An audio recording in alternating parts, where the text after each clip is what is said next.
Hey everybody, welcome.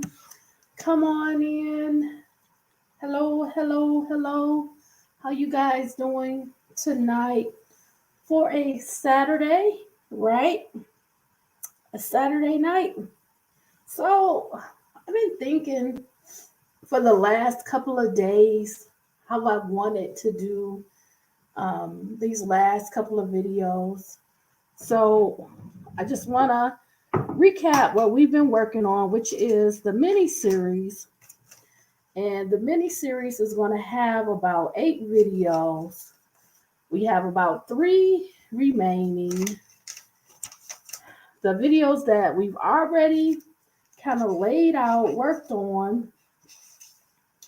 We did the last one was eyewitness testimony and how it's not reliable. And in that video, I discussed how the 2 surviving roommates, what they're saying happened, their account of what happened the night of the murders. It doesn't make a lot of sense. It's not believable. Um, it kind of appears that a lot of things were changed to fit the narrative of Brian Kohlberger being the assailant and also the time frame for things to happen. Is it even plausible that someone could unalive 4 people in 7 to 8 minutes? Um, I question a lot of things. So we talked about how just the testimony was not reliable. And that's something that law enforcement prosecutors don't want to use only eyewitness testimony because people have been exonerated primarily due to eyewitness testimony not being correct. Um, Another video that we did, we talked about the K-bar knife and how if the K-bar knife was used in the attack for the Idaho 4, how the attack would be very vicious. The person would really have intention on unaliving the people because you can't stop that knife attack and you really can't survive it because you're going to physically bleed out. Um, Not only is a K-bar a weapon of combat used by the military in the past, it is a weapon um, that is very reliable. You're not going to have any slippage over the blade, and it's going to cause a lot of damage. This would be someone with intentions on going in, knowing they're going to physically harm somebody. So we talked about the K-bar knife, and if that was the weapon used or one of the weapons used, particularly because some of the victims, they fought back and some had extensive stab wounds. Okay. Um, we talked about uh, the idea of, did Kaylee have a stalker? Um, or if any of the roommates, if they had a stalker, we wanted to kind of focus on that as an idea because we know that from prior history, what stalking kind of leads into, if it progresses, the person will become focused in, zeroed in on a target. They will have somebody in mind, and they will progress the stalking from following, maybe looking at the person's background, to actually appearing, showing up at their workplace, for example, looking through their windows, and eventually possibly breaking into their home. So we wanted to know, do we think that Kaylee, or any of the roommates for that matter, did they have a stalker? Kaylee thought she had a stalker. She told her dad, she told other people, and her roommates was trying to protect her. So she thought at one point that she had a stalker. The reason that that's important is because we know that the way that the crime was committed, it was in a form of brutality where there could have been some emotional connection, some personal knowledge of the or a targeted victim, um, you typically don't see that level of violence with people that don't know each other. This number of stabbings, this number of victims.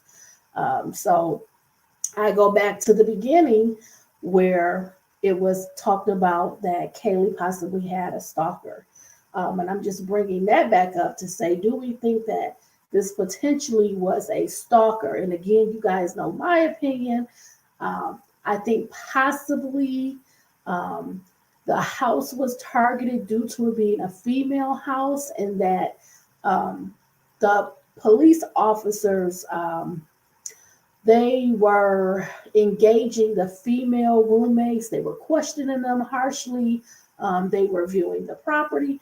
And I'm going to bring this all together more when I have that particular video. But if you watch some of the videos that are out there, you'll see that the police handled the girls in a different manner than they handled the guys in other videos when they were questioning the college students about the noise complaints.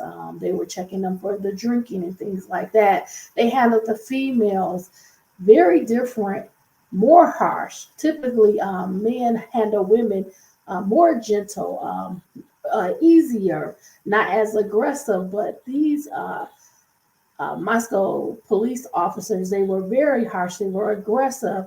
They talked to the women very short. At one point, they were wanting to call one of the roommates on the phone to see if she would answer.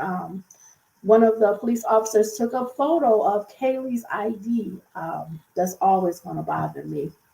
And that's partly why I feel one of those or a group of those police officers committed the murders, possibly, potentially. That's just my opinion from what I've seen overall. What is more likely? Who had access? Would the roommates let them in? Would they be possibly carrying a knife? The ability to unalive these people. These are young people, youthful people. You know, they're not angry, they're not handling aggression, they're not stressed. But the person that came into this home and did this, they were prepared. They didn't have any hesitation about unaliving these four young people. They they probably were not the same age, because typically you may see younger people may argue, they may fight, but they're not going to have this level of violence, this level of ferocious brutality, aggressiveness.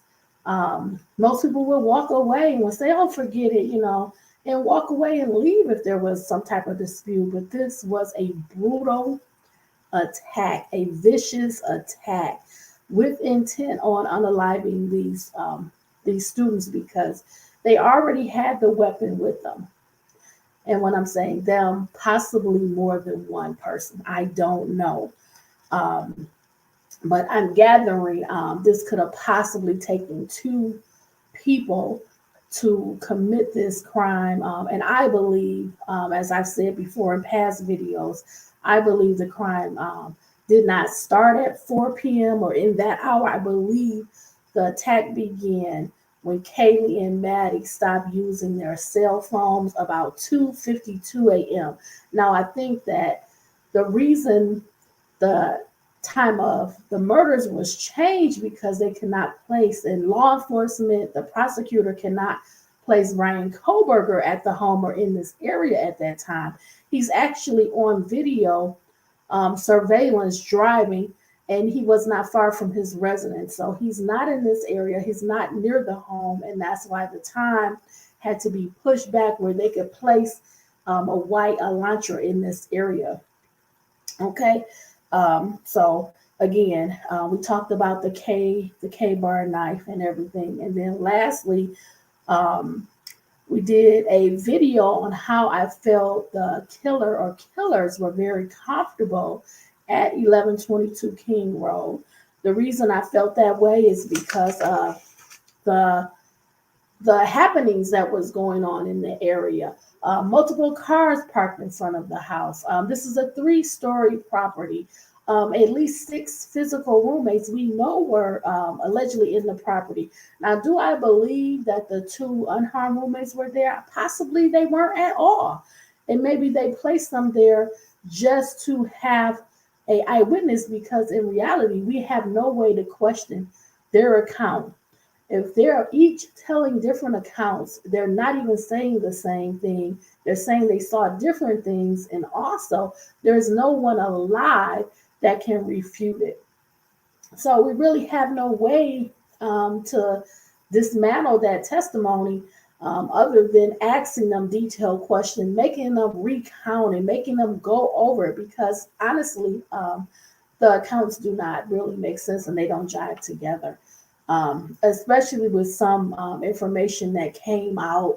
Um, Allegedly, there was information that said the roommates were actually texting each other at some point. Do we know it's true? No, that's why I don't report it. But certain things is questionable. So um, we talked a lot about how in this area you would have to kind of blend into this community, because there would have been law enforcement there. They were at the battlefield. They would have been in unmarked cars. They would have been doing stops that night. You would have a flow of people coming and going here too. You have the fraternity stuff going on, sorority stuff going on. It's a Saturday. People were at the bar. They're just hanging out. You'd have to be able to kind of blend in a little bit. But again, as I kind of reminded you guys, this particular house, 1122 King Road, it was extremely dark. Um, the videos that I initially saw, it was so dark. I would have had a problem with being in an area that dark without lights, lighting, front light, side light, rear light. It was extremely dark. And if you watch some of the police cam of the different visits, you will see how dark it was outside. It was extremely dark.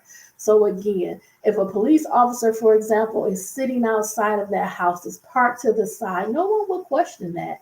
It's dark. They might be sitting there. That might be something that they're required to do, because it's not on campus, but it's not too far away. You know, you're going to have a lot of activity, parties, loud noise. So again, a police officer will blend in to the community. Somebody within that college age will blend in, or if a person is coming for potentially the selling or buying of drugs, for example, they may be coming and going, right? That activity may be coming and going. So I'm considering all of these things when I think, wow, this person felt comfortable coming into this home, this 3-story property, with no qualms.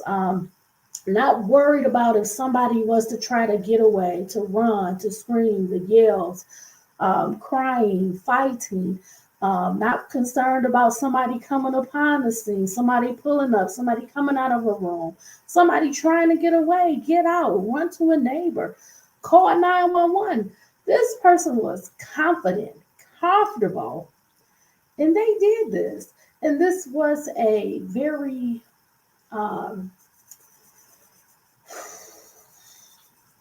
this was a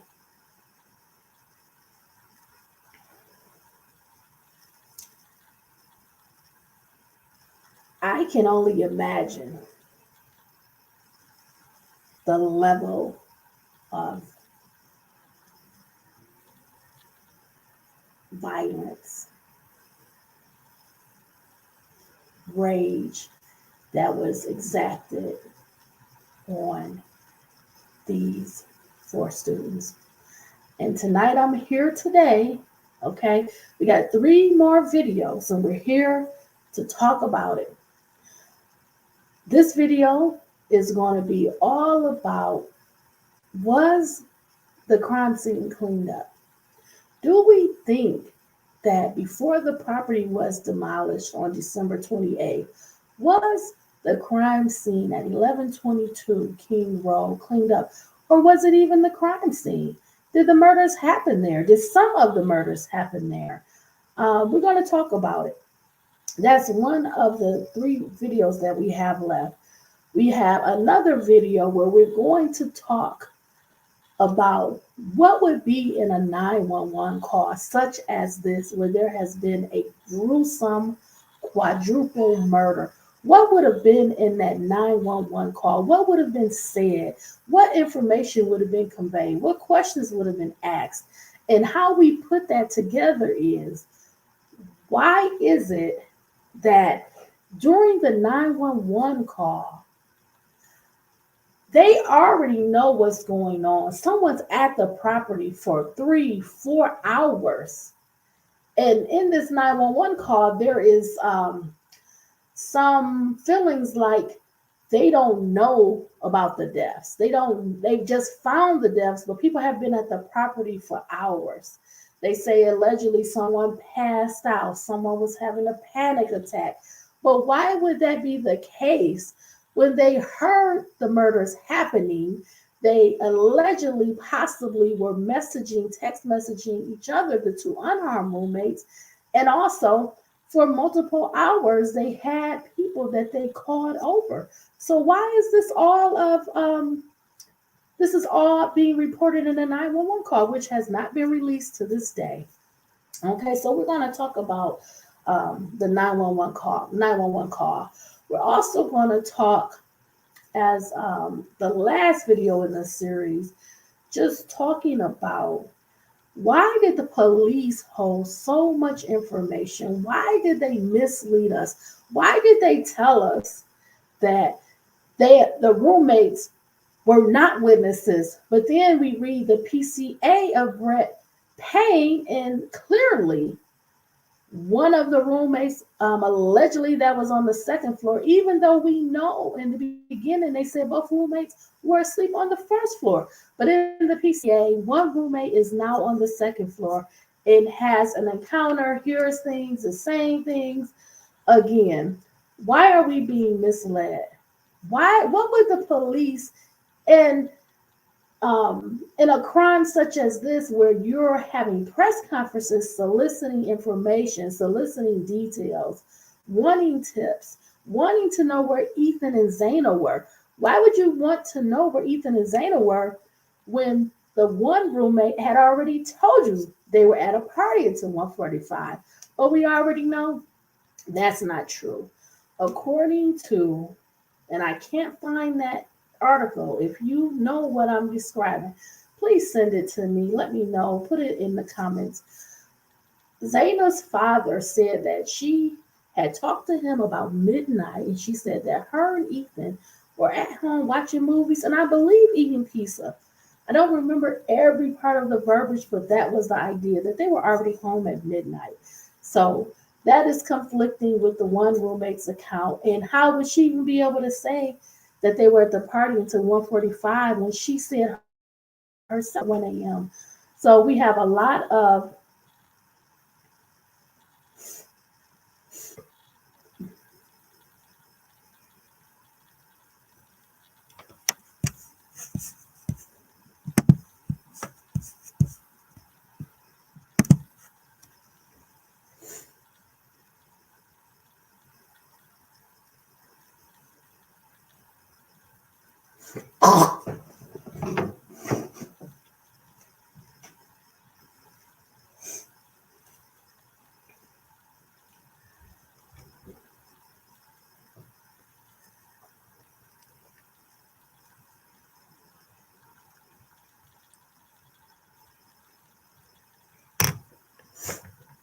hearing her is just like frozen. I don't know if it's going on or not.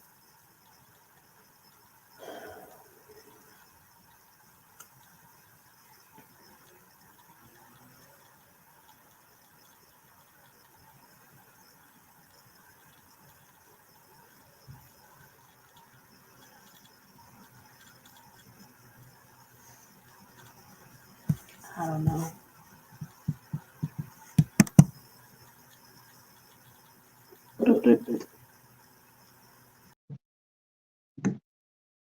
Okay, everybody. Sorry about that. I was I was frozen. Oh,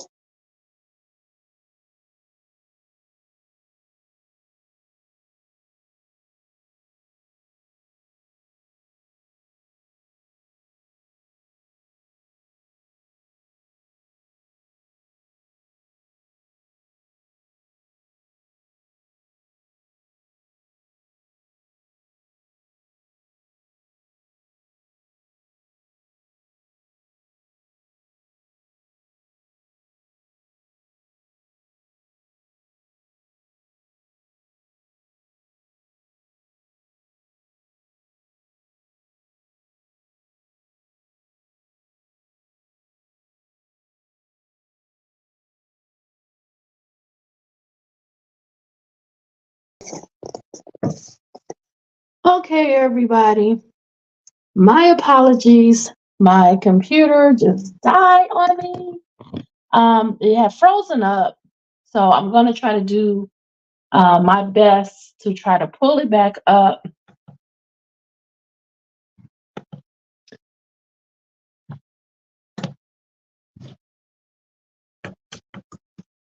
So just give me like 1 second. I know I was talking about Zayn and Ethan and the night of the murders. Zaina's father, he came out and he said that Zaina had called and spoke to him. Well, I don't know if she called him, but they spoke to each other about midnight. And she basically said that everything was fine and that her and Ethan, they were at home and they were watching a movie and eating pizza. Um, Now, as I go back and I try to document this conversation that he said that they had, I'm able to find written articles. Okay.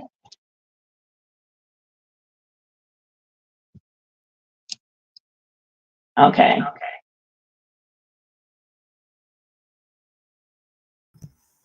Okay. My apologies. I'm able to find some written articles, but I'm not able to find the part that actually says that she was at home and eating pizza. So please correct me if I'm wrong. I could be mistaken. This has been some time, so I tried to confirm and I tried to find um, that detail, but I'm not able to find it. Um, Hopefully, I'm not incorrect, but I'm always down for correction. So please let me know if I'm wrong. But um, I just want to focus on tonight. What we're going to talk about is the crime scene. Now, this is like very dark. I'm going to put up viewer discretion. The reason I'm going to do that is because, all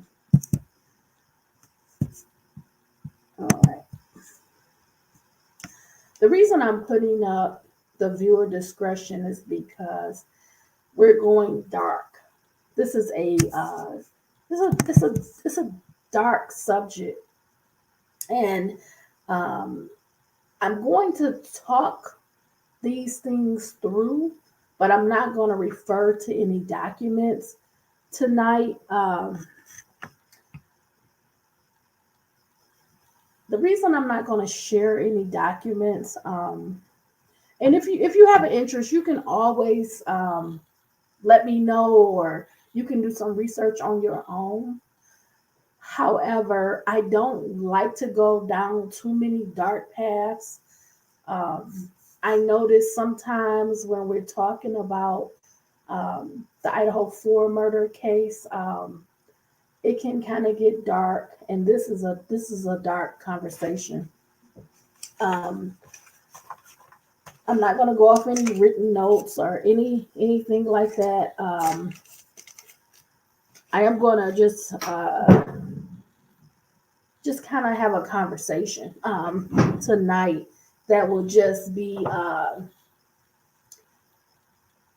it will just be based on um, the knowledge that I have, some experience that I have, and then just looking into more about crime scenes. Um, as I've said in past videos, crime scene cleanup, it is a real thing. Crime scene cleanup is necessary. It is a needed part of moving forward after, for example, a homicide, a suicide, a death where no one was in the property. I'm trying to be careful about how much I disclose, but I'm going to try to talk in like a coded way. If you go on to a property and you find that someone is deceased and they live alone, for example, you have to find ways to determine the time of death, for example. So when you come onto the scene, you know that somehow you got there because, for example, there was a welfare check request.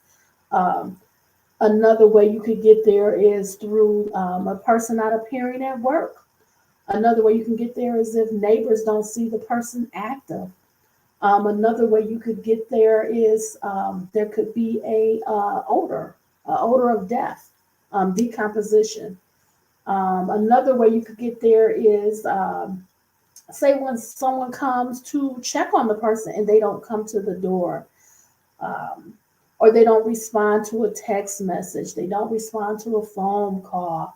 Um, Another way you could get there, maybe they had commitments and they're not showing up for their commitments. They're not coming to, for example, a meeting, or they volunteer, or um, every week they do this or that. Something's off in that schedule, and that's triggering people to now contact family, maybe come over to the property, maybe call a sibling or a family member, or if they miss work, maybe work is concerned. It's all kind of ways to come to a point where you're finding someone who's alone or unattended.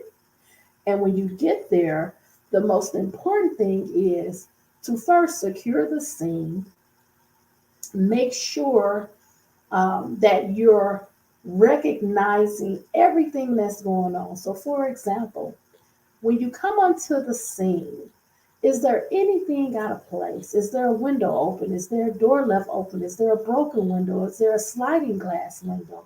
Um, does it appear that the property is locked and secure?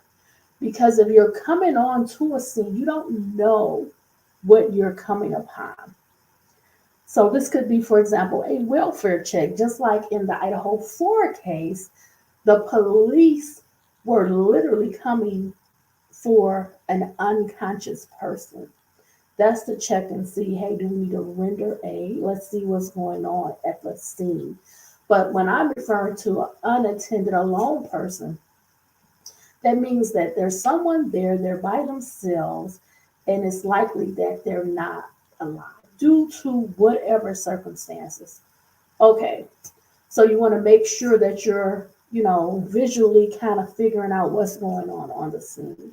And then if someone's meeting you there, it could be a family member, it could be a parent, it could be a sibling, it could be a spouse, it could be a friend. If that element exists there, you have them step to the side and you have them wait. They don't get involved. Now, if they have a key, they can give you the key so you can just unlock the door.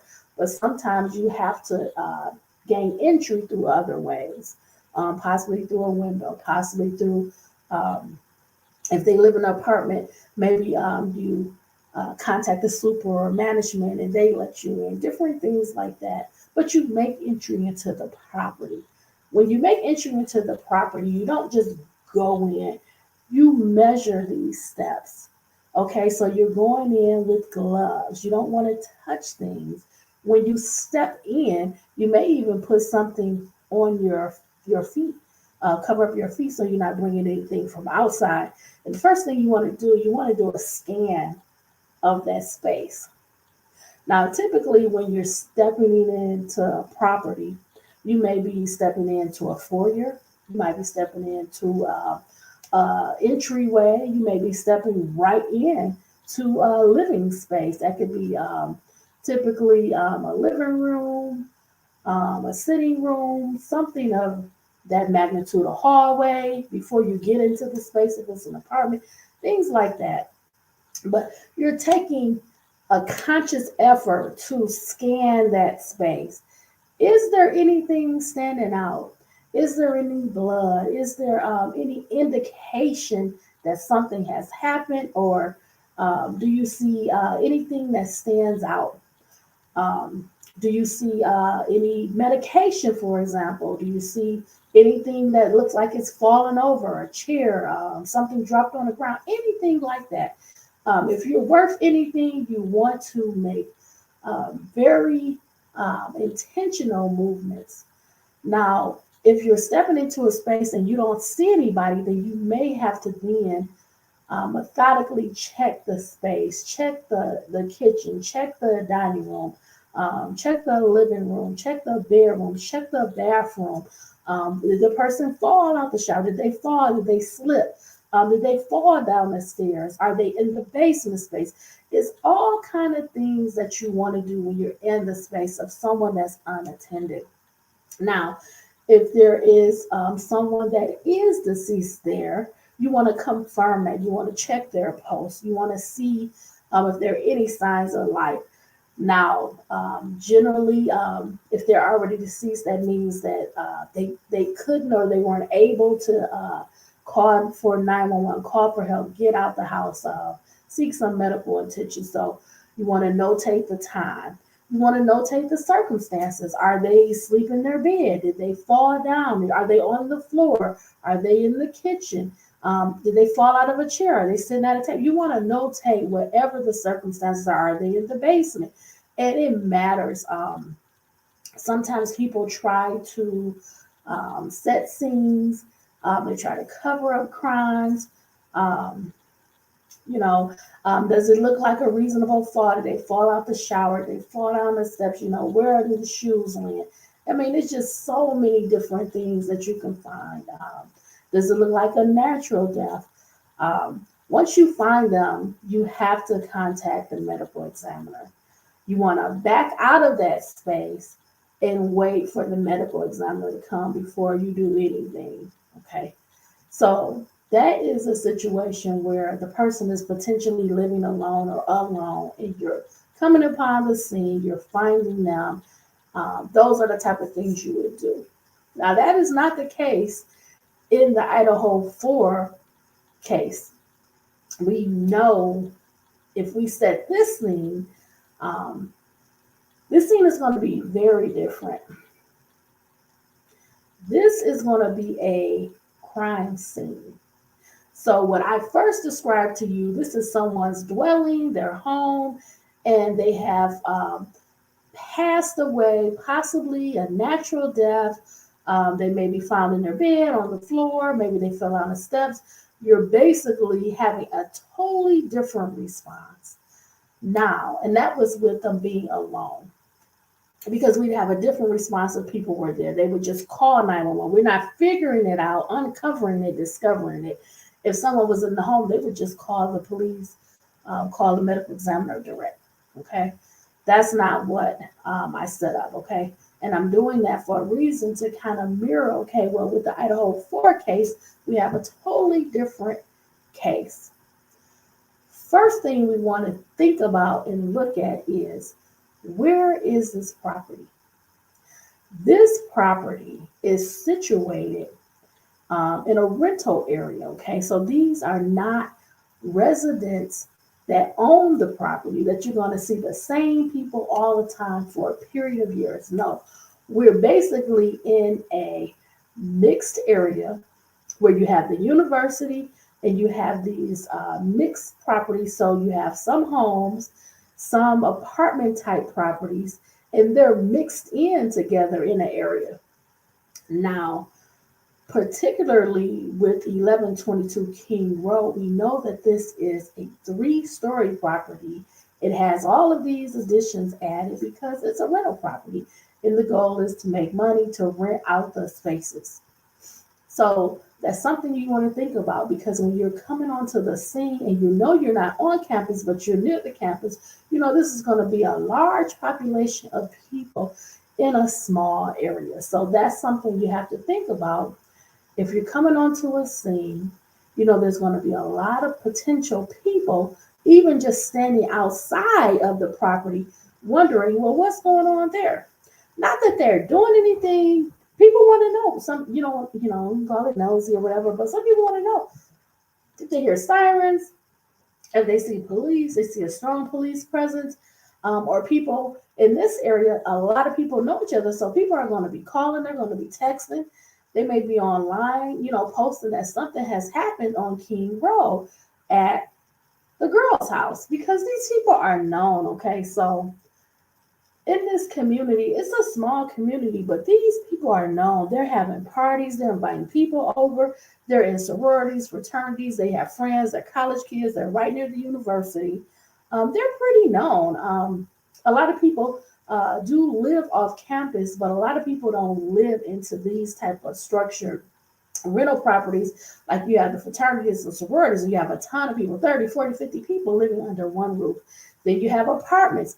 But when you live in a house, it's kind of special because um, you're kind of living off on your own, whereas in a shared space like an apartment, if you're two or three people in one apartment, or if you're in the fraternities or sorority houses, you have 10 people in a room, you have bunk beds, you don't have the same level of space and privacy.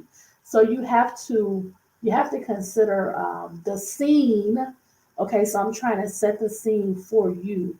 So it's going to be different because you may have people that don't even know what's going on. You have all this activity going and everything. So when police are starting to come, sirens are coming, that's going to bring people out. That's going to bring people watching. And then you may have just a level of people coming to the property because people are putting it on social media. People are telling other people, sharing the information with sororities, fraternities, friends, and then people just saying it. That's going to bring the community kind of out to see what is going on. So with that just being said, okay, we have this 3-story dwelling. Now we see multiple cars parked in the front.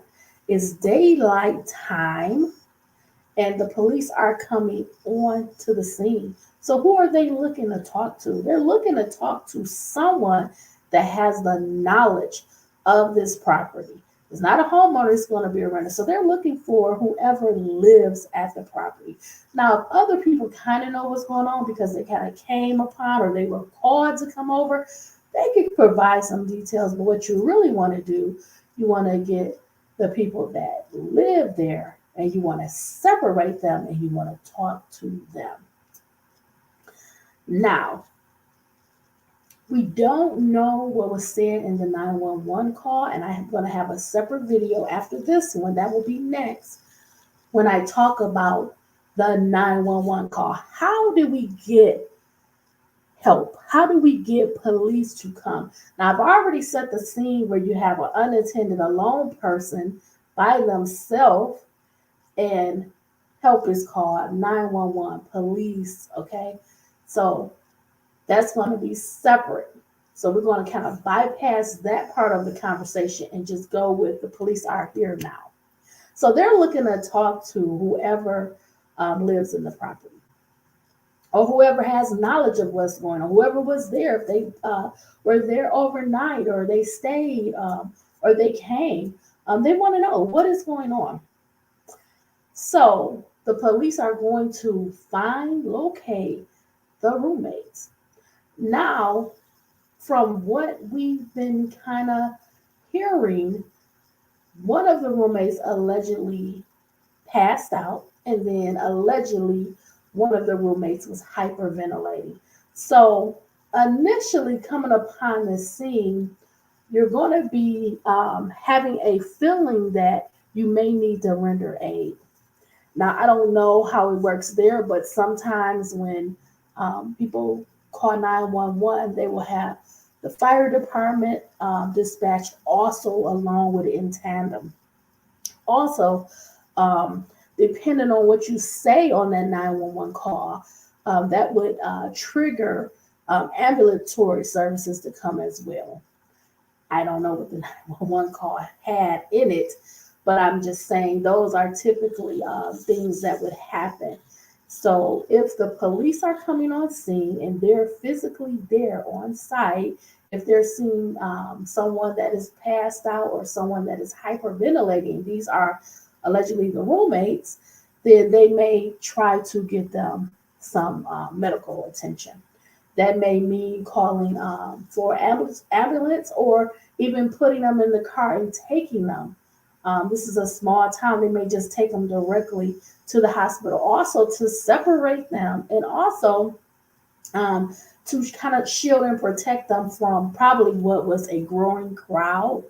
especially if this information was getting out, and people knew the scene that was in the house.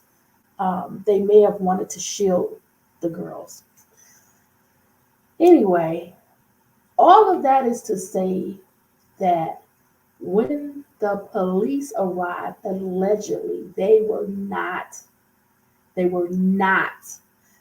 were not aware of the quadruple homicide. Now, how is that possible?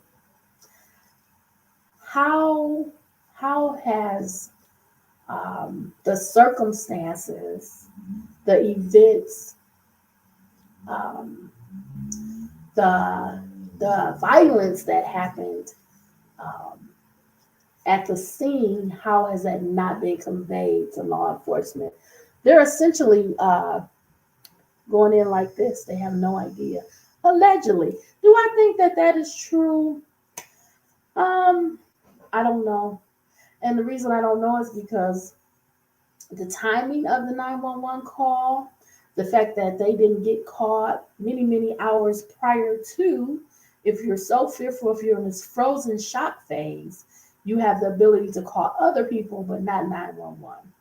That's inconsistent. And also, if you're telling me you thought this person that's in this house walking past you was maybe there for a party, that doesn't make sense either, because if you're there at home first, you would have seen Ethan and Zaina come, and then Kaylee and Maddie come, and you see that they're only coming in two and two. So there was no party goers coming in. But again, many inconsistencies. Um, but the police coming onto the scene, coming into the property from the first floor, probably because they had no reason when they initially got there to come through the rear, which would have put them on the second floor. I'm guessing the police pulled up in the front. It was parking right in the front. As long as there were no confusion, because I noticed in some of the videos they would confuse King Road and Queen Road. So I don't know, but just speaking from the idea of police coming onto the scene, I believe they would come and park in the front and get out and assess the situation. The same thing I did when I told you about how just an unattended person being in a property, okay? So going into this property, potentially from the first floor, what are you seeing? What are you seeing? What are you noticing? From all accounts, there was not a breaking in, there was not a forced entry into the property. So that means that no doors were kicked in, pushed in, broken in. There were no windows busted out, no windows open. Um, if you're looking at the 360 view of the property, you're not seeing a screen taken out the window, a ladder leaned up to a window, and someone could, have the ability to come in and come out. You're not seeing a sliding door open, for example. Now, I can remember when the murders were initially reported, it was said that the front door of 1122 King Road had been open um, since about 8 a.m. Someone was out, they were walking their dog, and they noticed that the front door of 1122 King Road was open at 8 a.m. So we can um, kind of put together that they were up. They were up very early, moving, even though they didn't call 911. So the police are coming into the property, first floor. I don't think they're seeing anything out of order, because, in all honesty, all of the activity of the crime scene level activity appeared to have started on the second floor and gone up to the third floor. Um, that's what it appears. that the person may have come from the rear through the sliding door right into through the kitchen on. Now, from Brett Payne's PCA, he said that when he came onto the second floor, he could see the body of Zaina. Now, for all of us reading this, we don't know the placement. We don't know if this is in the doorway, if this is in the hallway area. Um, the layout of the property is not the best, but just knowing that piece of information refutes a lot of other pieces of information, like when the coroner said that all of the students appeared to be in their beds asleep at the time of the attack. Well, we already know that's not true. You don't get defensive wounds when you're asleep, for example. And then also, we know that Zaina allegedly was her body was seen from the second floor, and we know now allegedly that Kaylee was sitting up in the bed, which tells me that she was placed in the bed after the attack because she had the defensive wounds. So someone, the killer or killers, took the time after the attack to place Kaylee in the bed with Maddie. I know in a few videos ago, I said that I'm very concerned about the autopsy. The reason I felt very concerned about the autopsy, and again, we don't even know if the coroner actually came to the scene and saw the victims because of her account saying they were all appearing to be in their bed asleep. But the reason I'm concerned about the autopsy is because I always felt like, because we were told, one, that the property may have been targeted, or the females may have been targeted, but it was a targeted attack. What does that mean? That means that the person or persons or assailant or assailants, they targeted this day, this time, and these people. And these people were at the property 1122 King Road. And whenever I see a scene with this level of violence, and knowing that Kaylee potentially had a stalker or some of the other female roommates, I always wanted to just confirm the idea that the coroner said, where there was no S assault. I always felt like there probably was an S assault with the female roommates because of the level of violence. It seemed that this was motivated from a place of anger, for someone to have these emotions, these exacting this level of brutality, the number of stabbings. Um, you see these types of crimes when they're motivated with emotion. You see them in relationships that end. You see them in stalkers and S assaulters. Um, I think because Kaylee received over 50 stabbings allegedly, I always felt like she may have been not just a target, but she may have been assaulted. And now that I am hearing allegedly that she was sitting up in the bed, it makes me feel like she was posed in the bed, placing her beside Maddie. But knowing that in a scene such as this, with the level of stabbings, she would not be placed sitting up in the bed. This is a posing because if she had the level of defensive wounds that they're reporting, that was a vicious attack, and she would not be sitting up in the bed fighting back. More than likely, she would be on the floor, um,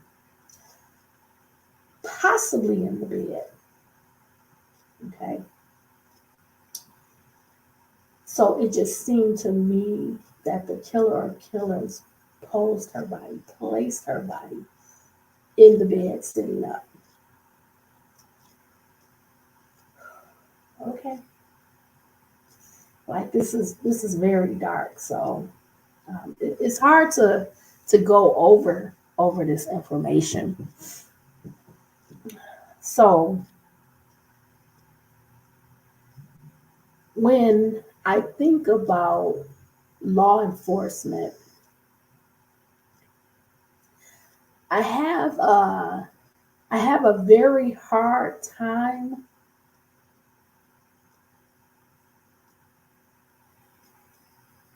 I think about I think about the lapses in time.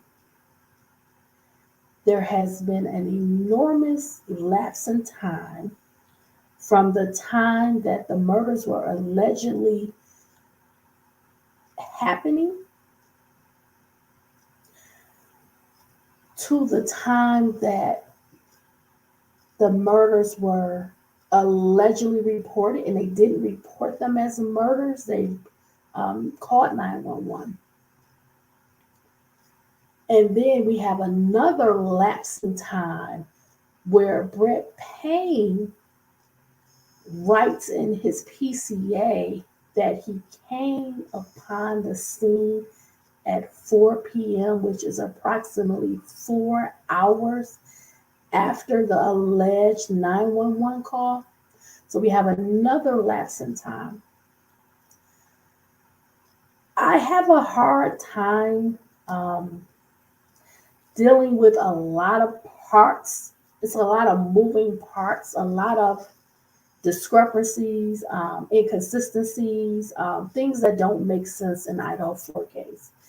But one thing um, that is that's very challenging from the view of law enforcement, there is an admission of a 4 hour gap. This is a smaller town. This is a smaller community. Um, this is a town that is not experiencing a level of crime, of violence, um, of reports and scenes such as homicides. So when a homicide is not only reported but discovered, the priority for response, action, urgency, emergency, it should be different. So when I'm reading things like a 4 hour time gap, um, it goes to my thoughts, to my theory. Um, Law enforcement also playing a part in why this case is a debacle, why all the mistakes, all the mishaps, um, all of the things that would set this case back in finding a killer or killers. Things that can be controlled, things that you have to address. You have to address response time when lives matter, in urgent situations and emergency situations. That is a long time for um, the lead detective to be at the scene. Moreover, there's a even bigger time span for the coroner to be on the scene. As I said to you, before certain things can happen, now every state may handle things differently. However, before certain things can happen, you have to have the coroner on site. You have to be able to have um, that response, that leadership in direction. For example, if you're at the scene, you may want to um, take things like I want all medications. You may notate drugs. You may notate any paraphernalia. You may notate any weapons. You may notate who's at the scene. You may notate the circumstances, the position of. I mean, it's so many things. Um, just like in Idaho 4 case, allegedly the chief. Um,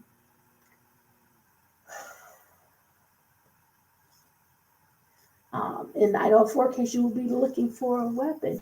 Maybe you would want to have a team come in and look through the kitchen and see if there's a knife. You may want to tell detectives to be on the lookout for a murder weapon. You may want to send detectives to rope everything off and start to canvass and start to see if there's any blood trail, blood path, bloody footsteps. It's a lot. It is a lot. So again, with a crime scene such as the one that the police discovered, if we believe the police discovered this crime scene, that they didn't have any knowledge that these were homicides and murders, um, the first thing you would want to do is back out of there. Well, first thing you want to render aid if it's possible. If there's any idea that there's a survivor, which we know there was not. They had been deceased for hours at this point, um, at least 8, 9 hours at this point. Um, but we know that the scene contained multiple victims, um, and there is tasks that you want to do, but the coroner has to come first. The coroner has to really release the scene um, to law enforcement, so now they can make their efforts, do their investigation, do their police work, do their collection of uh, evidence, and take pictures and take a scan of the room and take a video, whatever they need to do. Now, I want to now go into a darker place, and I'm going to advise you, if you're not able to handle um, the gruesome details, you may want to click this video. And thank you for checking out my video. Thank you for spending this time with me. And please check out any of my past videos or the remaining 2 videos in the series, plus the combination of all the series, all the videos. That will be video number 8. Okay, so now we're going to get a little bit darker in the conversation. Now, we have talked in length about when a person is murdered and there's a sharp weapon, like a knife used. There's videos. I have videos on the Idaho 4 playlist, specifically about just sharp objects, the K-bar knife, things like that. But I just want to go into a little bit more of the conversation about the physical scene. Now we know that Zayna and Ethan, they were on the 2nd floor in Zayna's bedroom. And we know that Kaylee and Maddie were on the 3rd floor, okay, in a bedroom. So we have second floor, third floor. Now we know initially from viewing the coverage of the Idaho 4 murders, we saw the blood that was leaking outside of the house. You could see in some areas, it appeared to be where there would be going from one room to another, like leaving the kitchen, there was blood coming down the ceiling walls.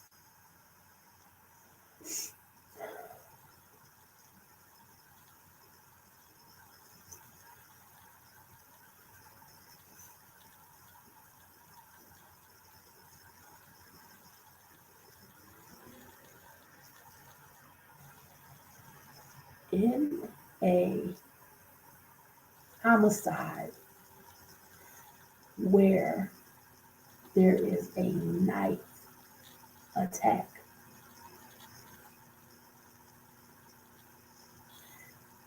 when the skin is punctured, sliced, cut open,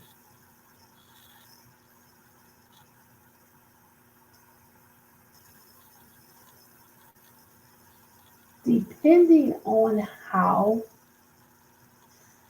the assailant handles that weapon, for sake of any discussion, we will say it was a knife.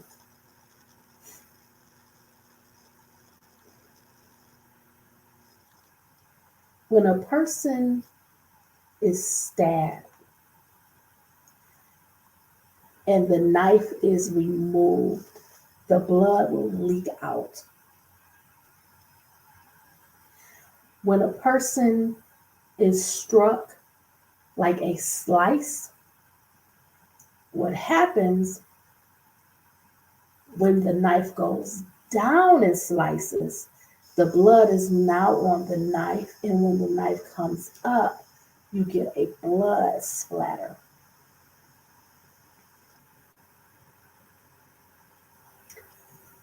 When you have, for example, a cut across the throat, you're going to have blood that splatters forward. So whatever is the level of the person in that neck area, you're going to have blood that kind of runs across. So that's when you see blood on the walls. When you have a stabbing, you're going to get a dripping, so you will see the blood on the shoes and on the floor. When you see the knife, when it gets raised up, say there's a battle, there's a struggle, and that person is wielding that knife, slicing, cutting. What you're getting is you're getting splatter, and that's usually going on the taller part of the walls and the ceilings. Now, to just set the picture, if you're in a bedroom, you're typically going to have at least 3 walls. You're going to have the ceiling, and then you'll have at least one window. So you can use your imagination with the way that the blood is going to go, the directions. So you're going to have blood that drips onto the floor. Now, if the assailant, if the killer has to climb in the bed, say possibly holding someone down, you may find a level of blood from that struggle in the bed, on the comforter, on the pillow, etc. If the assailant or attacker is in a struggle where the person is standing, you're going to have not so much stab wounds, because you're not going to really be using the knife in this direction, like pointing it forward. In an attack, typically, when a person is standing, you're going to have strikes because there's a fight. The person may put their arm up to block, and then you cut their arm here. If they're trying to use their hands to grab the knife, you tend to see cuts, slices. Sometimes a finger is actually cut off because the person may be grasping at the knife. They may grab the knife, and then when the attacker pulls the blade out, their hand is cut here. Their fingers are cut off. So you're going to see blood on the clothing. You're going to see dripping. And then in this action, you're going to see splatter that's typically on the walls. It's going to spray on anything that's in the general area. So if a person has a desk, a chair, a TV, if they have a nightstand, that might get knocked over. It's a fight. It's a battle. You're going to hear sounds. You're going to hear bumps. You might hear a thump, uh, different things like that. But the scene is going to contain a large amount of blood. And when you look at the blood, you can kind of determine what a person was doing when the attacker came into that space. So for Ethan and Zena, I feel that Zena may have encountered the attacker either in the hallway space or in the doorway space, because the attacker, when Zena was not able to fight anymore, she may have either fallen down or collapsed because she's losing a lot of blood. The blood is dripping. The blood is splattering. It's on the ceiling. She's fighting back. She's getting cut. She's getting stabbed. And her body is visible as you come onto the second floor. So I am estimating that she was attacked first. Now, because we know that there is what appears to be almost a body form on the bed from the blood spots from the mattress in Zena's room, it appears that possibly Ethan was either laying down or maybe asleep or resting. We don't know. But we know that there's spots where there's large amounts of pooled blood. That means that Ethan probably was either asleep or falling asleep because he did not have extensive defensive wounds. Zena did. We know that Zena potentially was online at the time of 4:12 a.m. So we can kind of determine that maybe Ethan didn't get an opportunity to respond to the attacker because he probably was asleep or falling asleep. And his wounds were received from laying in the bed. So we have spots where a head would be, a body would be, and a hand would be, as if you're kind of like sleeping like this. So you see a potential hand here, you see a head, and then you see the upper body in the mattress of Zena. Now, if we go up to the third floor, we've been told that Maddie and Kaylee were in the same bed together. We've been told that Kaylee, she had defensive wounds. We've been told that Maddie was kind of wedged between the wall because the bed was up against the wall, and Kaylee. So when you can't turn around, you can't get up, that attacker probably was on the bed or in the bed with the stabbings for Maddie. And if she was asleep, she didn't have enough time to get up and to respond, to fight back, to defend this attack, the same as Ethan. Kaylee being on the outside of the bed, possibly, we're told that she had over 50 stabbings and she had defensive wounds. So it leads me to think that possibly She was woke.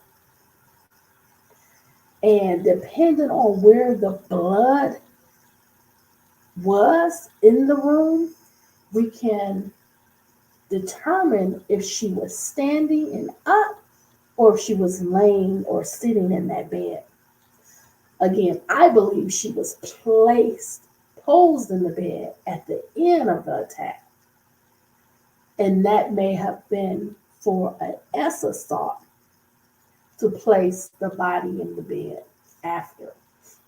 But we have to review the autopsy. But more importantly, because of the level of energy, of focus, of rage and anger, of viciousness, this high number of stabbings, it makes you almost feel that not only did she fight back and had the defensive wounds, the level of stabbings makes it appear that she was the target of the attack. She was the focus.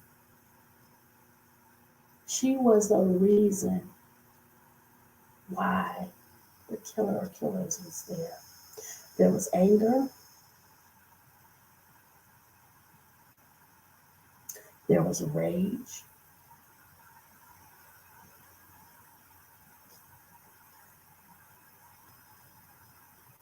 The attack was ruthless.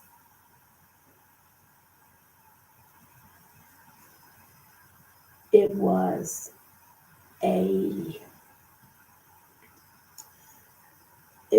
a show of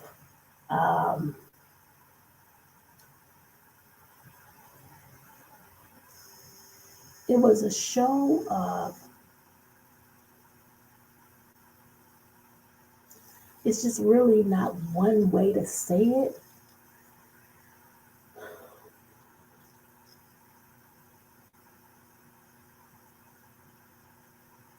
You know, I can imagine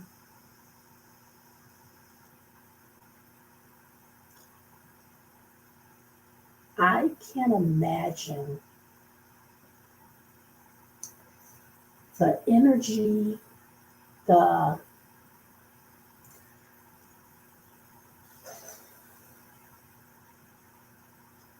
for someone to attack someone in this manner with this many physical stabbings.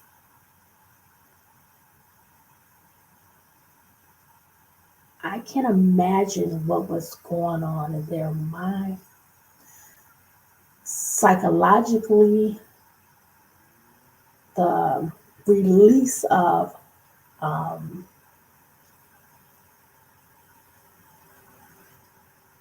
it was relenting, devastating. Um, it's something that you don't see a lot. And the attention to physically, um, they call it overkill,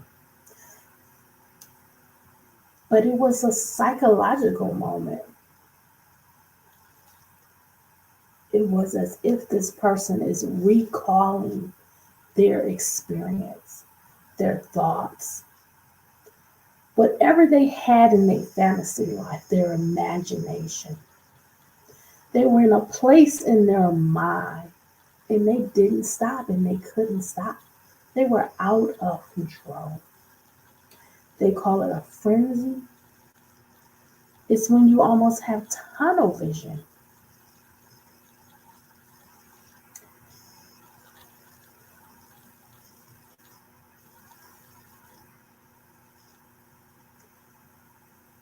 And the scene in that bedroom,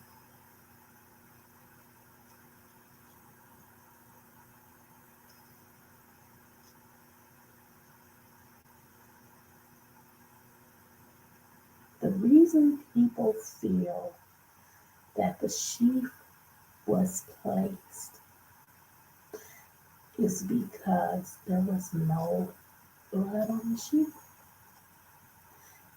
In this vicious attack against Kaylee, the stabbings, the placement of the sheath with no blood, there would have been blood in the bed, on the floor, on the walls of the ceiling. It would have been covered in blood. And it's hard for me as a logically thinking person for the sheath to not have any blood on it. I said in the past, I really didn't understand the urgency of returning the victims' items to their families. Because everything would have been covered in blood. I don't know if they packed up the unharmed roommates in the spaces on the first floor, but I can only imagine what those photos, those crime scene photos look like. A tremendous amount of blood. I feel like in these two areas, the second floor and the third floor, when I saw 1122 King Road demolished, I was confused. I was dumbfounded. I didn't see any blood. I didn't see any tissue. I know that the police, after the murders, they kind of pack things up, box things up. There's video of them taking things out of the property, um, packing them up and, removing them. However, the two bedroom areas would have been full of blood and tissue. And I just could not imagine when they tore the property down. Did the scenes happen there? Were these real areas where the crime scenes occurred? I just did not understand how I did not see not a speck of blood. Please let me know. Did you see any blood? I was baffled because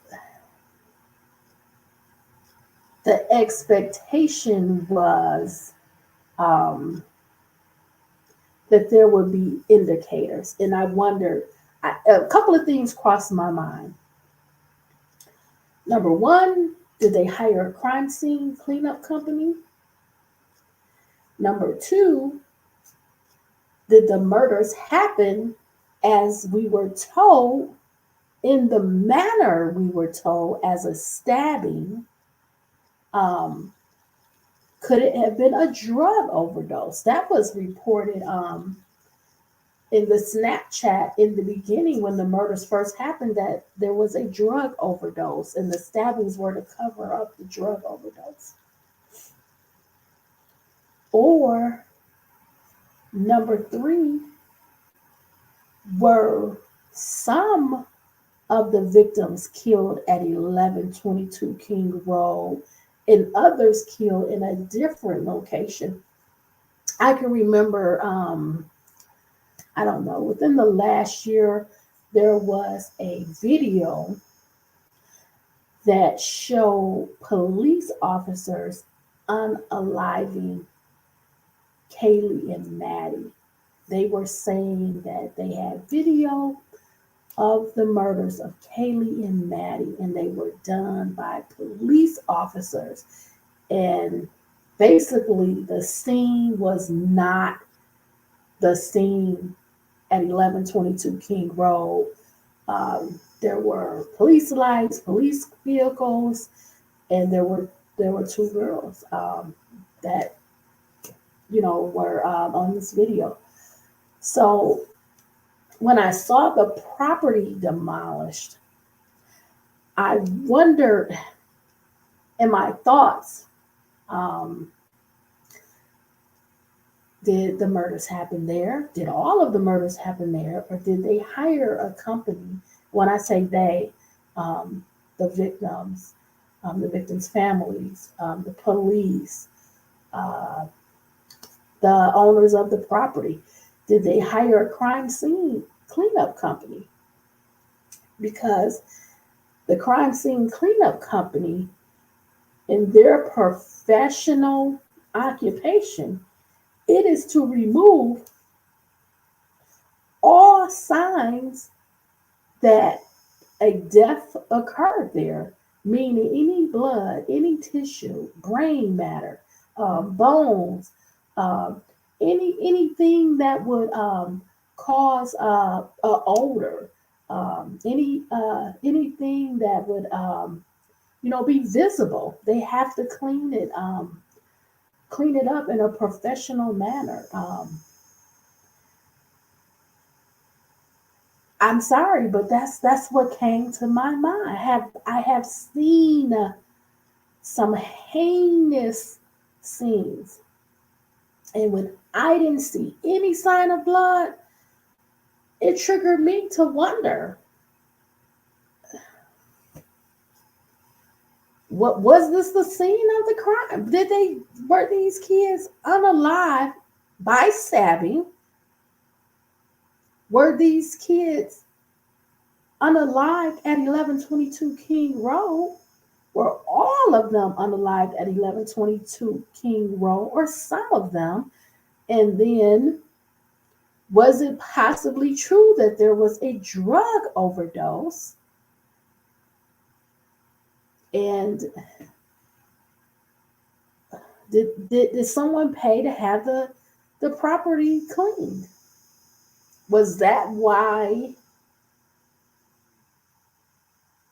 shortly after the murders the intention was to remove all the items? I didn't see the urgency when, through experience, who wants these items? Unless it's in areas that were never gone into during these murders, um, I don't understand why someone would want this property, and it's covered in blood and tissue. It's dried. It has an odor. It has a death odor. The bodies have been out for so over 12 hours. I didn't understand that. And sadly, yesterday,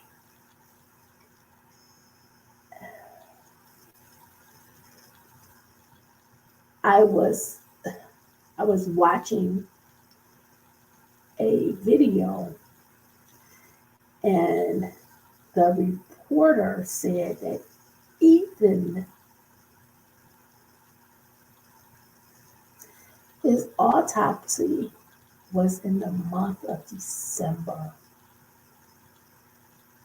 His autopsy was dated in the month of December, over a month after the murders. And I was astonished. I was surprised. I was stunned because we really haven't heard about the autopsies or their reports yet.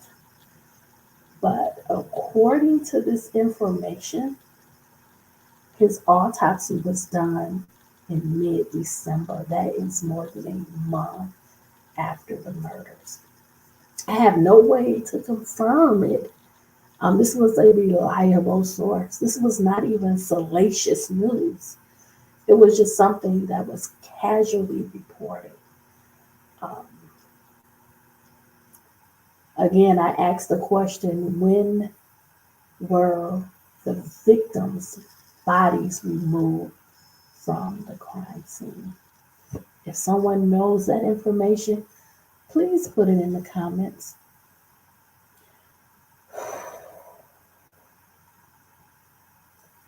Why is Ethan's autopsy dated in mid-December,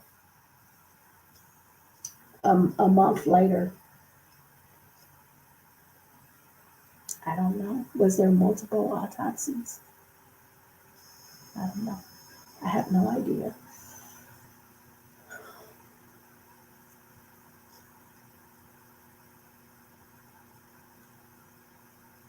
I honestly,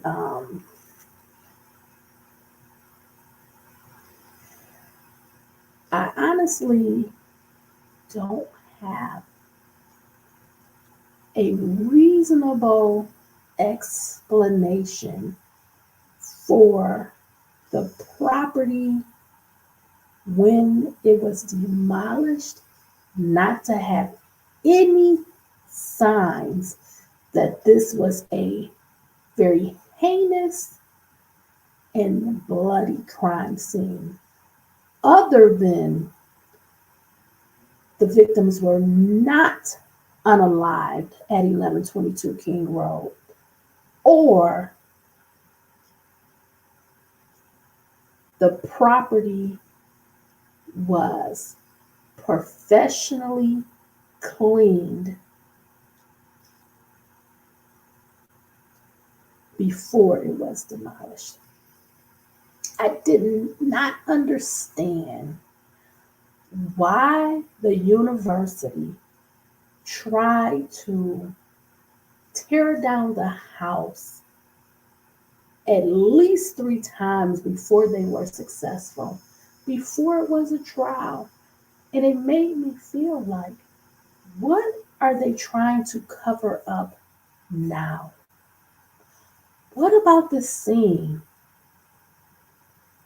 Why are you trying so hard to tear down the house before trial? And it made me think back to how I did not see any indicators that that was a heinous, bloody, vicious, stabbing crime scene. I've seen them. Just go back to the pictures, the photos from the O.J. Simpson trial. Just view those photos and then imagine what possibly the crime scene photos should look like in the Idaho 4 murder case. Nicole Simpson property, that walk up, that brick walk up was covered in her and Ronald Goldman's blood. It was covered. It was everywhere.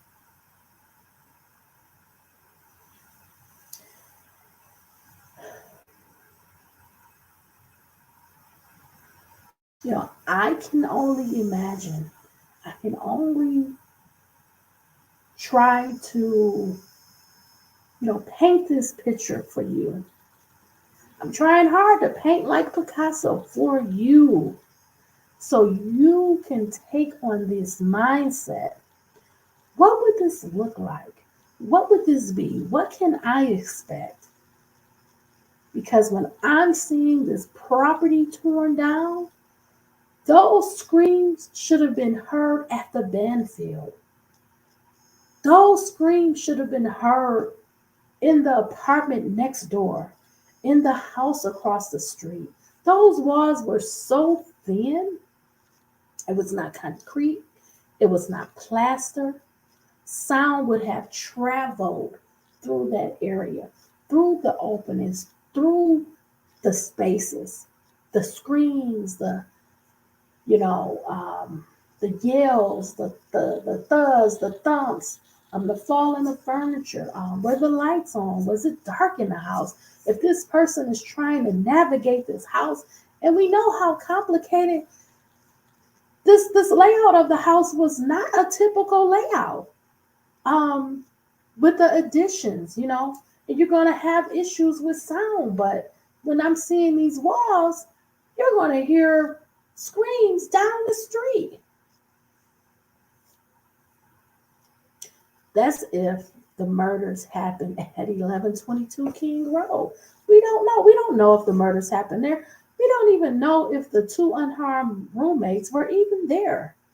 They may not have even been there. Because remember in that video that I played in my prior video of the police chief actually saying, when he was asked, were the unharmed roommates at the property? Were they at home? He said other people were at the property. He never said yes, and he never said no. He said other people were there, and then he switched the subject. I actually have his words written down, but I'm not going with notes tonight. I'm just giving it to you as plain and simple as I can, because to me, in a brutal stabbing, when you're having victims with defensive wounds, you're having them fight back, you're having multiple stab wounds, upwards over 50, you would see a tremendous amount of blood. You would see DNA. You would see a scene with the walls, the ceilings, physical property covered in blood, the floors, the bedding. Um, and we didn't see that when the house was torn down. And it makes me wonder, were the initial reports right? Were Kaylee and Maddie unalive somewhere else by police officers? Allegedly. They have it on camera. I watched the video months back last year. I didn't know what to believe. I didn't honestly, I didn't think the video was real. I didn't give it any credence because it was so far from a possibility in my mind. I watched the video and I dismissed the video. I didn't believe that initially the police officers were involved in the murders of the Idaho Four until I started breaking down more of the evidence. Initially, I was quickening myself to keep up with all of the news, all of the ongoings, all of the motions, and that was like misdirection. I had to change my focus, and I went back to the beginning. I think I said about 6 months ago, about in August of 2023, we have to go back to the beginning, to the start, reviewing all of the known evidence in the beginning. And once the trial was kind of set and it was no longer any pressure to focus on a trial date, and I said, okay, there's not a set date for this trial. There's a lot of time now. There's no pressure. I can start going back, detailing more of this evidence, going through more of this evidence, going through the statements, going through what was initially said, because that was more truthful, more in line with I think. And as I go back and I think about that video where those police officers, is total darkness, and it's several police cars, and you see the police light, and there's two females, and it appears to be um, Kaylee, Kaylee in that video being unalive. I don't know. I don't know. I want to say allegedly, but I dismissed the video.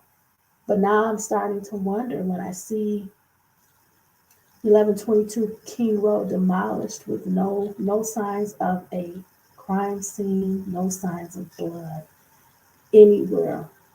I'm wondering was also the reports that it was a drug overdose.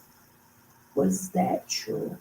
Again, we need the autopsy. We need to read that report and find out what drugs, what medications were in each individual student's body. What was their blood alcohol content? Were they drinking? Was there any drugs in their system? Was there any drugs in their system that would cause an overdose, a death? And what again about Kaylee and Maddie? You know, I feel that primarily the two unharmed roommates, their statements, their behavior, it has to be challenged, it has to be questioned, it has to be investigated. But more so, we need to start looking at this Moscow Police Department. Who are these officers? Why did they look down on the women? Why did they talk to the women, female roommates differently? Why did that one officer take that photo of Kaylee's ID? Why did the other officer stand back and notate that the back of the house did not have any steps? I'm going to play that video for you when I bring it all together. I'm going to play that video for you. I'm never going to forget that moment.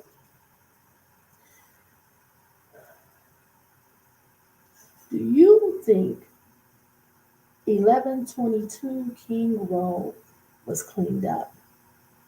Do you think the murders even happened at 1122 King Road? Do you think these are classified as homicides correctly? Do you believe the roommates were stabbed? Do you believe there was a stabbing, or do you believe there was multiple deaths, different ways? A drug overdose, a stabbing, or a combination? Do you feel that Ethan and Zaina were at home at midnight per the phone call with Zaina's dad, watching movies and eating pizza? What do you think? Do you have anything you can share, you can add? Um, I'm very open to learning. I'm very open to hearing other people's opinions. Um, I'm open to reviewing any evidence or information. Um, I I feel that the killer or killers with the target of primarily Katie as the focus. They knew these students. They knew the students would not have weapons. They know the students would not fight back. They would not be aggressive. And I believe they were older than the students. They had the upper hand. They had the K-bar knife, if that is the alleged weapon, which again, it doesn't make sense that the sheath has no blood on it. In such a bloody and gruesome crime scene, allegedly. I would like to see those photos, even though I know they will not be released to the public. What do those photos look like? The photos of Kaylee and Maddie, the posing of Kaylee's body sitting in the bed. Where's the blood? Where's the blood spatter, the blood drippings, the drops? And what were Zaina and Ethan doing? You can always go back to the beginning when law enforcement had no idea where they were for weeks. They asked the public, if you know where Zaina and Ethan were during the hours of 9 p.m. to 1:45 a.m., please contact us. They knew, when I say they, law enforcement knew that Ethan and Zaina had went to the fraternity party, Sigma Chi. Sigma Chi, I'm sorry. From 8 p.m. to 9 p.m., but they did not have any idea where they were between 9 p.m. and 1:45 a.m. until the roommate on the second floor placed them at the party. When she wasn't even there, she said, I'm at home at 1. So how do you know they're there at 1:45 a.m.? How do you know they're at the party when you're not even there? Made no sense. Inconsistency. Inconsistent statement. Particularly because Zaina's dad said, he talked to Zaina, she said they were at home at midnight, watching TV and eating pizza. Will we ever have the truth in this case? Will we ever know? We're going to keep working. We're going to keep going through the evidence, talking about it. In my next video, I'm going to talk about what we know about the 911 call, what should be in the 911 call, and why it doesn't, again, make any sense. No call for help, no call for hours to law enforcement.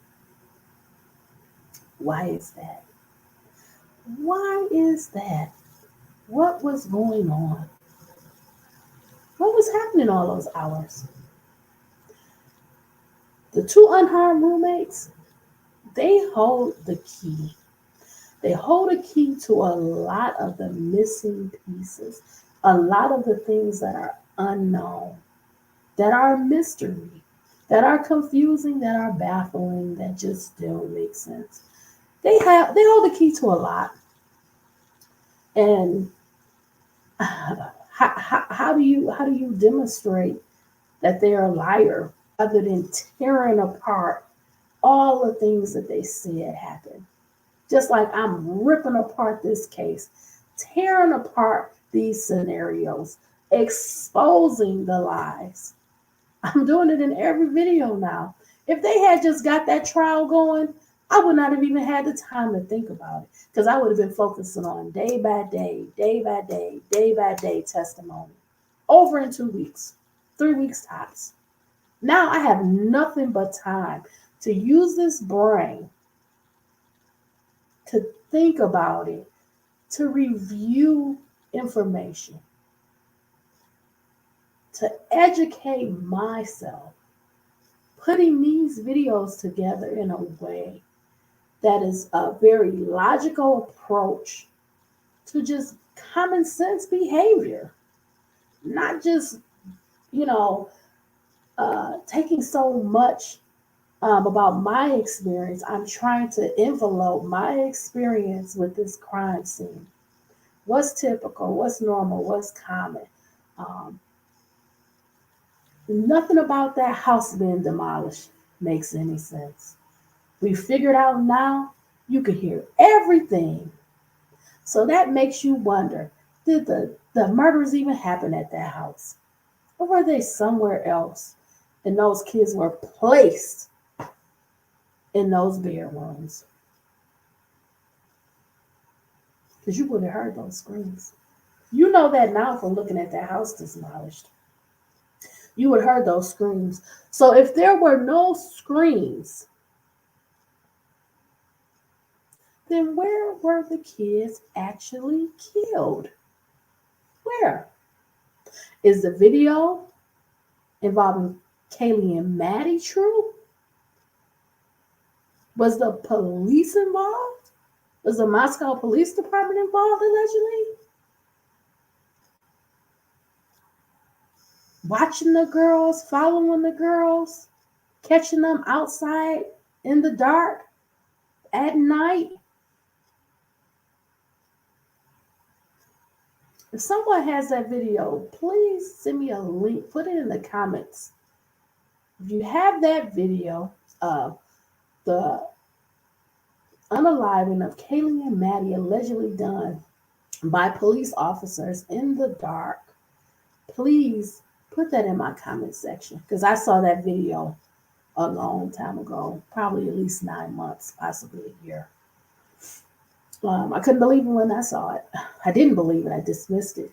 But now I don't know. Seeing that house demolished and no blood, I'm starting to feel that maybe the murders didn't even happen at 1122 King Road. I don't know. I never understood why they returned the property to families. What was the urgency? This was just a short time after the murders. Like, what was the urgency of returning the property? You know, I'm thinking, who wants that property if it's covered in blood?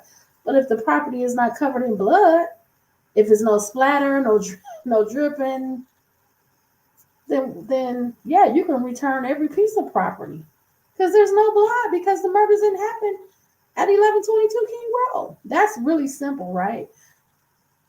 Let's be clear. If there was no DNA, no blood, no tissue on any of the victims' property, their clothing, their items, their bedding, bed, tables, in their bedrooms, that means that there was no murder at the house. Or maybe all of them were murdered at the house. Excuse me, I have no idea. But it's getting me to think more and more and more since the house was demolished, that possibly maybe all of them did get unalive there. I have the hiccups.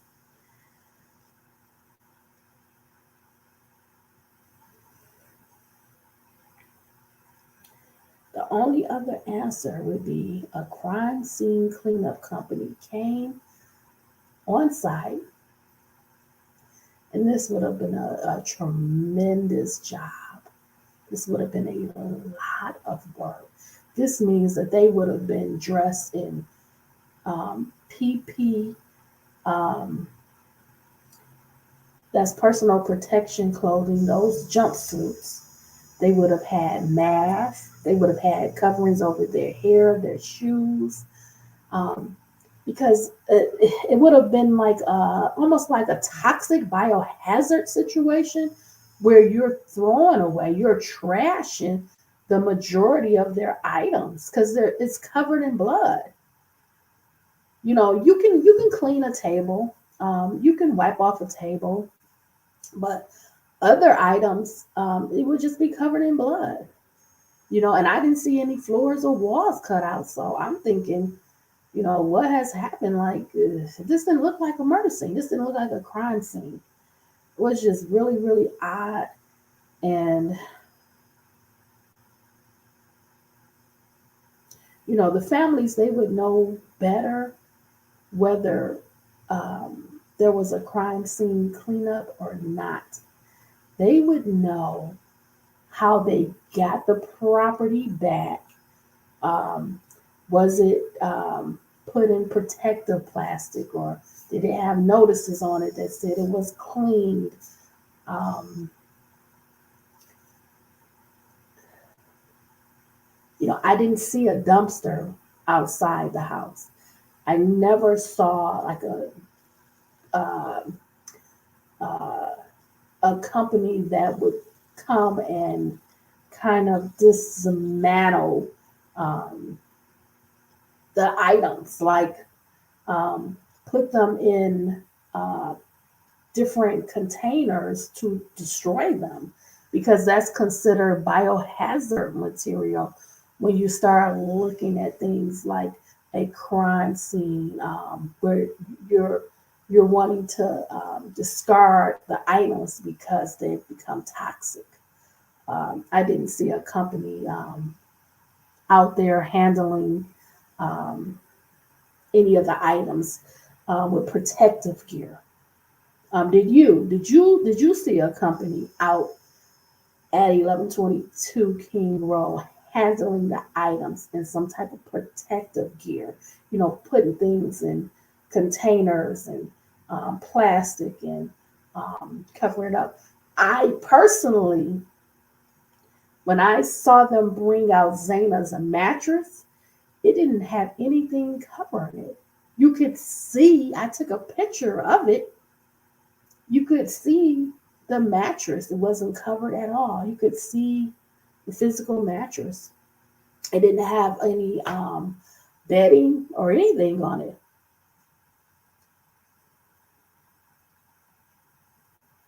It didn't. I mean, I saw that with my own eyes. I didn't download the video, but I took a picture of the mattress because I was examining it, and I said, I think that's how I got the idea of Ethan laying in the bed, because of the mattress from Zayna's room. I mean, I'm not just guessing. I'm putting these pieces together. I know Zayna wasn't in the bed because she was like in the doorway, the placement where she could be seen when Brett Payne came up to the second floor. So I'm thinking that was Ethan in in the bed on Zayna's mattress. And it was not covered, it wasn't protected. You could clearly see it was blood. I mean, that's why I took a picture. So I really don't know um,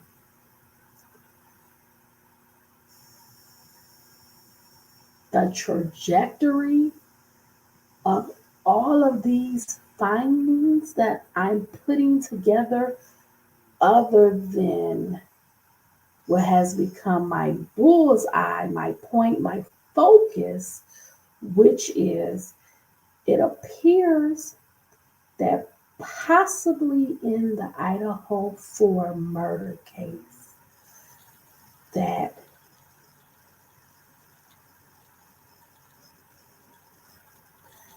this may be a police cover up, allegedly, in my opinion, where police officers allegedly, possibly were involved in the deaths, in the murders of these students. Only because this is where the evidence keeps leading me, keeps pointing me, keeps showing me, um, from the car to the timing to the words that were used. I'm here to help you. Ironclad in black. After trying to cover up with the demolishing of the property. Why? Why? Why return all of this evidence, property to the families? Because you wouldn't have the ability to do that if they were soaked in blood, if they were toxic, if they were like biohazard. Or you hired a company and cleaned it up. I don't know. Possibly, allegedly, I don't know. Then how do they have a video of Kaylee and Maddie with law enforcement that night? Allegedly. I don't know. I don't know if it's real. I know it was released. I saw it with my own eyes. I didn't believe it at the time.